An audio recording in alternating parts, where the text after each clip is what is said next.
The Flying Car. Hey buddy. Where are you heading? Alexander Anufriev.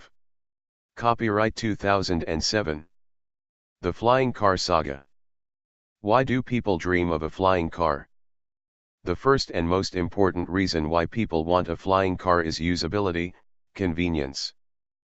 Instead of calling the airline company to buy tickets on an airplane, if you're lucky and can get the tickets on the flight that you want, waiting until the day, calling a cab, running to an airport early, because you cannot be late, nobody will delay departure for you, and then wait in the airport several hours with your luggage. Then give up your luggage to people that will put it on a different flight, and that is what they do on a regular basis, and then go through today's airport security. Instead of all of this, you can just get up from your chair, go to the garage, sit in your silver monster and drive to the airport.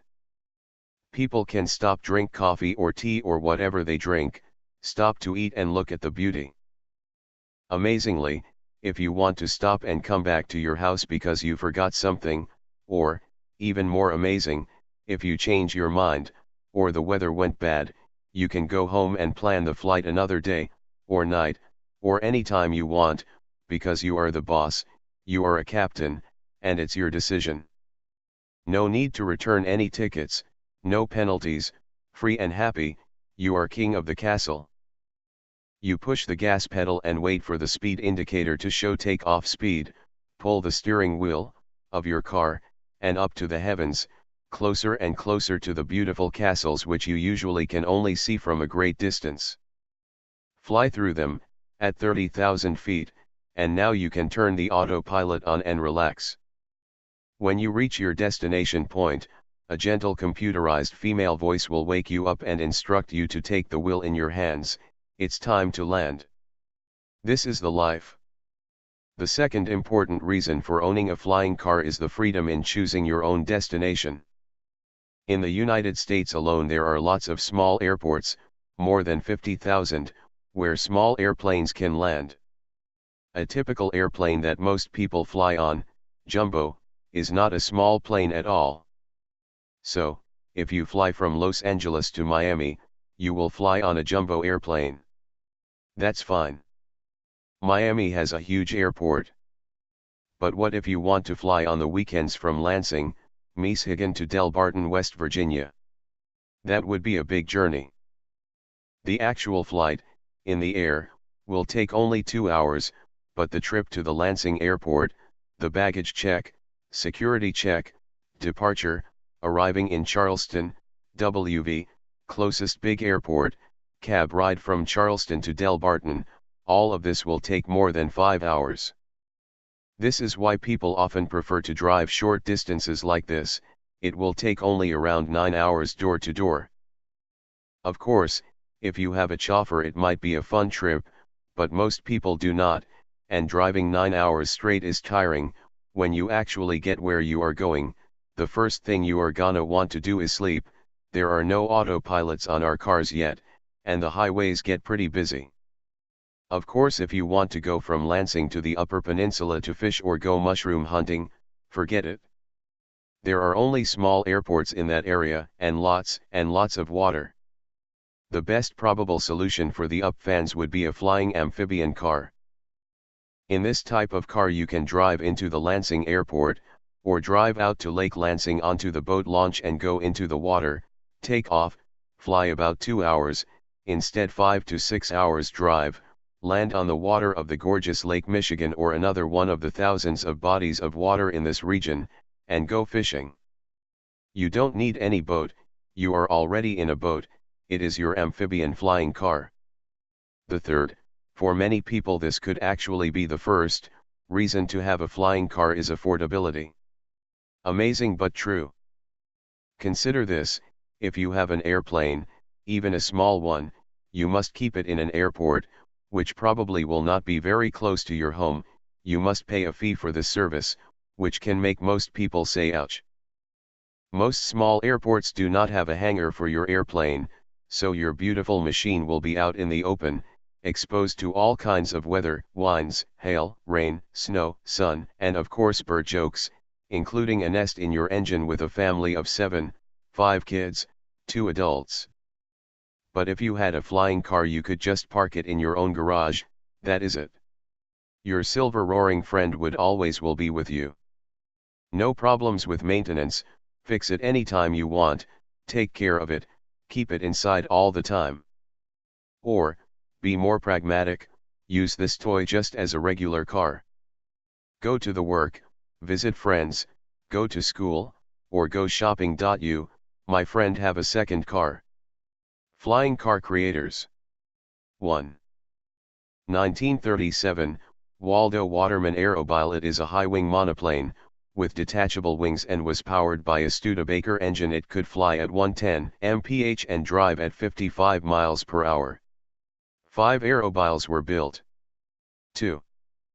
1946, Robert Fulton Airphibian. It has a 150 horsepower engine and could drive at 50 and fly at 120 miles per hour. 3. 1947, Theodore P. Hall Convair car. It has a 25 horsepower Crossley engine which is in the rear for driving on the road. 190 horsepower Lycoming engine is built on the wing for flying. 4. 1949 to 1966, Moulton Taylor Aerocar. Aerocar has folding wings that allow the car to be converted into an airplane. The wings and tail unit are designed to be towed behind the car. Aerocars can drive up to 60 miles per hour and fly at 110 miles per hour. 6 machines were built. 5. 2000, present, KP Rice Volante. Volante can drive up to 90 miles per hour and fly at 150 miles per hour.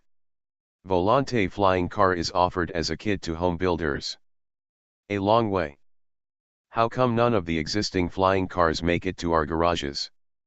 1. Law regulations. Flying car must not only be a safe airplane, but since it will go on roads and highways, it must be a safe automobile. And automobiles, according to state laws, which are practically the same in all 50 states, must have some kind of safety construction elements which will make the flying car very heavy. For example, the Moulton Taylor Aerocar, 1949 to 1966, was a beautiful machine which flew hundreds of hours and had a very promising future. Taylor even had a contract with Ford to build this machine. However, everything was crushed in the moment when the government passed the new safety regulations for motor vehicles, which obviously including flying cars. They required all vehicles to have safety belts, and so on, but they also required front and rear bumpers, which don't work well for Taylor's Aerocar at all. Extra dead weight is one of the most possible reasons that kills a beautiful project. 2. Some specialists talk about high gas prices at the time when the Aerocar made its final landing, but this is very questionable. We know for sure that with all of these crises, when gas prices go up and down, market crashes and etc., the automobile market always has plenty of clients, the small airplane markets always have plenty of clients. So why did the Aerocar crash? Because it never even made it to the market. It was a baby bird that had just come out of its egg, made its first flight, and flew straight into a tornado. We have lots of niches where the Aerocar can hide, but it has never happened. If we could maybe analyze and classify these niches, it would help us understand how to promote and support the flying car in the future and the present. So, when these birds grow up, they can spread around just like cars have. Niches. We have lots of examples where people spend lots of money for a short period of time to have some fun. Picture 6. At carnivals, people are ready for spend $20 to $30 in about 20 to 30 minutes of fun. I'm talking about the actual attraction, not the time spent in lines or walking from one place to another. So, if we want to support flying cars, maybe we can use them not solely for transportation needs at first, but as an attraction. It will buy us time to exploit, study, and most importantly promote the real thing, not the paper dream. Picture 7. For example, imagine small hotels around the Great Canyon, tourists wait for an air trip, and, here we go, a flying car stops, a door opens, a chauffeur